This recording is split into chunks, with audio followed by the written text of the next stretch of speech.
passado eu já tratei de expansão de um gás contra uma pressão externa constante e também tratei da expansão isotérmica reversível. Bom, para tratar da expansão adiabática de um gás perfeito, eu vou revisar rapidamente aqui a expansão isotérmica reversível do gás perfeito. Então você tem duas condições aqui para o processo acontecer. Você precisa ter o equilíbrio térmico e o equilíbrio. Então, o equilíbrio térmico quer dizer que a temperatura do sistema é igual à temperatura da vizinhança, e o equilíbrio mecânico pressupõe que a pressão interna, a pressão do gás, é igual à pressão externa. Então vamos imaginar esse processo imaginário, relembrar, né, como é. Então você tem o sistema, que constitui um gás confinado em um cilindro, e tem um pistão móvel aqui. Esse sistema, equilíbrio térmico e mecânico com a vizinhança, ele é introduzido numa espécie de banho termostático que vai transferindo pequenas quantidades de calor da vizinhança para o sistema, e esse calor é convertido completamente em trabalho, de modo que entra uma quantidade de calor e esse calor resulta num trabalho de expansão. Então isso vai acontecendo, digamos que infinitas vezes.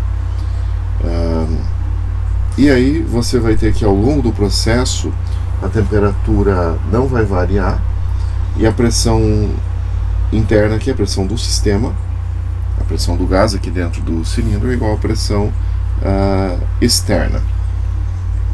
Então, o detalhe, como é um processo isotérmico, ΔT é zero, e, portanto, a ΔH vai ser, ou melhor, ΔU, mas ΔH também. ΔU vai ser zero. Como ΔU é igual a Q mais W, e é igual a zero nesse caso, então o calor vai ser igual ao negativo do trabalho. E o trabalho vai corresponder a essa área aqui. Você tem aqui a isoterma, né? A isoterma. Então, a pressão cai suavemente com o aumento do volume para o gás perfeito, e o trabalho vai ser igual a menos nRT ln de volume final sobre volume inicial. Vou ver se eu me lembro de deixar embaixo na descrição do vídeo a dedução dessa equação. Mas enfim, o gás vai se expandindo na medida em que a vizinhança vai ajudando, transferindo calor ao sistema. Então o calor entra e é completamente convertido em trabalho. Então esse processo de expansão tem uma ajudinha da vizinhança. Agora vamos pensar num processo adiabático. Digamos que agora o calor seja zero. Então vamos eliminar o calor. Se o calor for zero, se você tiver um sistema adiabático, então aqui a gente já vai tratar do processo adiabático. Se você tiver um sistema adiabático, então não vai entrar energia na forma de calor da vizinhança para o sistema. E aí a expansão vai acontecer, digamos assim, às custas da energia do sistema. Então aqui tratando de um processo adiabático e não de um processo isotérmico reversível, o sistema vai ser termicamente isolado da vizinhança, não haverá transferência de calor da vizinhança para o sistema e vice-versa, e se o sistema realizar uma expansão, essa expansão acontece às custas da energia do sistema. Em outras palavras, após a expansão acontecer, a energia do sistema diminui. E como não tem transferência de calor igual a zero, né, para transformação adiabática, ao longo da expansão vai acontecer uma diminuição da temperatura e a pressão do sistema vai caindo. Então vejamos aqui, né, nós temos aqui dois gráficos de pressão em função do volume, né? Aqui é para o processo adiabático. Repare que essa curva aqui é perpendicular ao eixo da temperatura, ou melhor, aqui é para o processo isotérmico. Ato falho, né? Então aqui a isoterma, né? Então a pressão cai suavemente com o aumento do volume numa condição de temperatura constante.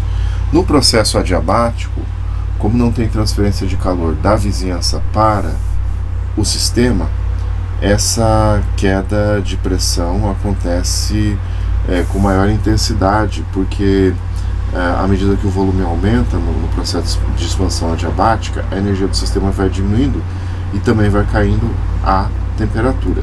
Então vamos agora às deduções. Como o processo é adiabático, o Q é zero. Então você tem assim que ΔU é igual a W. Vamos colocar isso aqui em termos infinitesimais, tipo assim, dU igual a dW, digamos assim. Bom, dU vai ser NCV molar dt.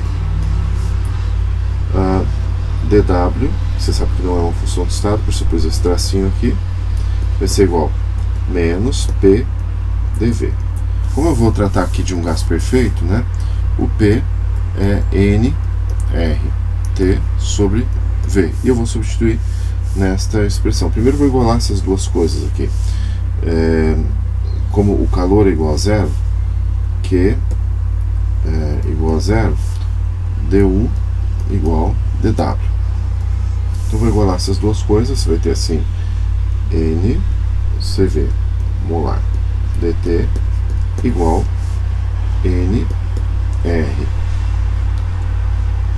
Deixa eu ver aqui, NRT 1 sobre V, ó, o V aqui, dV.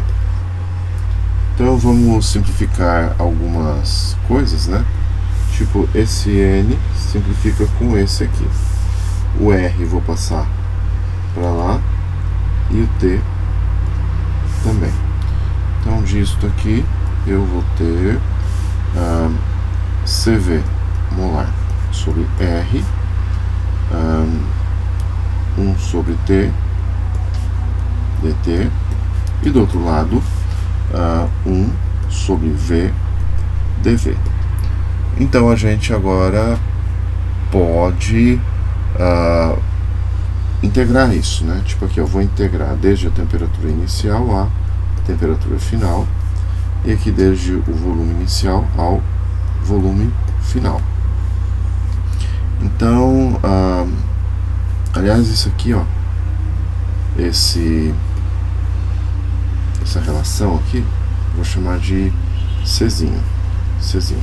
Então, eu vou ter assim, ó, integrando, né, Czinho Ln da temperatura final sobre temperatura inicial, que é igual Ln do volume final sobre volume inicial. Então esse Czinho é igual CV molar sobre R. Bom, isso aqui eu posso modificar um pouquinho, vou jogar para cá. Então você tem assim, C, deixa-me pensar, é propriedade de logaritmo, né? Temperatura final sobre temperatura inicial igual a menos, deixa eu ver aqui, faz sentido esse menos? Na verdade o menos já tinha aqui, né? O menos faz parte da fórmula do, tá aqui, né? Tá aqui, tinha faltado aqui, ó, o menos, ó. Então vou pôr aqui mais Ln, agora esse aqui vai inverter, então deixe-me ver aqui, volume inicial sobre volume final. Ainda com relação à propriedade dos logaritmos, eu vou colocar esse C aqui, ó, C, então vou apagar daqui, e aí eu faço a exponencial dos dois lados, tipo assim, ó, exponencial de tudo isso aqui, exponencial de tudo isso aqui, né? Então eu vou ter assim, temperatura final elevado a C sobre temperatura inicial elevado a C igual volume inicial sobre volume final. Em outras palavras, eu vou ter assim, a temperatura final elevado a C, volume final, igual temperatura inicial elevado a C, volume inicial. Então essa é uma fórmula lá da expansão adiabática reversível de um gás perfeito. Então isso aqui é uma fórmula que é, digamos assim, importante pra gente. Agora eu vou pegar, então isso aqui vocês gravem essa fórmula no coração, e o C tá aqui, ó, que é o C. Agora vamos pegar uma outra fórmula. Então vou resumir aqui o que nós... Bom, continuando, agora eu quero encontrar a relação PV. Então é o seguinte, ó, para o gás perfeito, né, P1, P inicial, volume inicial, PVT, né, temperatura final, igual P final, aqui é inicial, né, desculpa, volume final, temperatura final, né. O que eu poderia trabalhar aqui? Pressão, volume. Bom, deixa eu ver aqui, eu poderia colocar, por exemplo, deixe-me ver, temperatura final sobre temperatura inicial elevado a C igual a, deixa-me ver aqui, volume inicial sobre volume final. Então, deixa eu ver, inicial, final, eu poderia colocar, por exemplo, temperatura final sobre temperatura inicial igual volume inicial 1 sobre C, volume inicial final 1 sobre C. Então, por exemplo, vamos lá, vou isolar aqui, deixa eu fazer o seguinte, vou colocar em verdinho aqui, eu vou isolar isto a partir desta expressão. Então, como é que eu vou fazer? Tipo assim, temperatura final sobre temperatura inicial igual. Então, isso aqui eu joguei para lá, joguei para cá, isso aqui passa dividindo, pressão final, volume final sobre pressão inicial, volume inicial. Então agora isto, cadê aqui, ó? Isto aqui vai ser substituído por isto aqui. Então vamos ver como vai ficar e ver se vai dar certo. Então eu vou ter assim, ó, depois dessa transformação, volume inicial 1 sobre C sobre volume final 1 sobre C igual pressão final, volume final sobre pressão inicial, volume inicial. Então agora só mudançazinhas matemáticas importantes aqui, né? Fáceis também.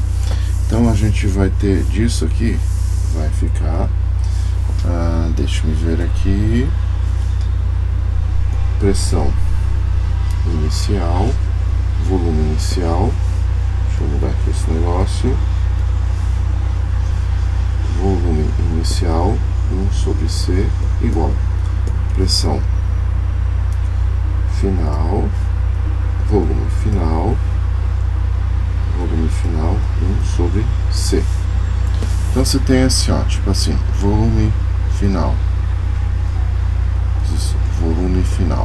1 sobre C. Então tem assim, ó, 1 mais 1 sobre C, vai ser então C, deixa eu ver, mais 1 sobre C.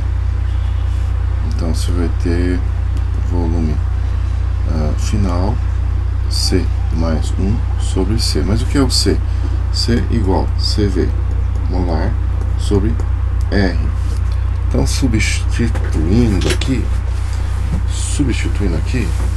você vai ter no numerador CV molar sobre R mais 1 sobre CV molar, cadê aqui, sobre R. Então isso aqui vai ser igual a CV molar mais R sobre R sobre CV molar sobre R. Vejamos aqui, isto aqui é CP molar.